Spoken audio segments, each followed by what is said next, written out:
Okay, hari ni hari second last day. Kita punya syuting Para Tak Normal. Berminggu-minggu kami tinggal bersama, makan makanan yang sama, tidur atas alas yang sama. Tak, nak tanya sejak bila TMO ada pengacara?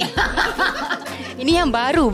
Nak dia macam tu. Dah tajuk pun Para Tak Normal. So dia benda semua yang tak normal je. So apa perasaan kita syuting dah last day? Okay, saya cuma fikirkan BBQ sekejap lagi. Okay, sebenarnya syuting yang best.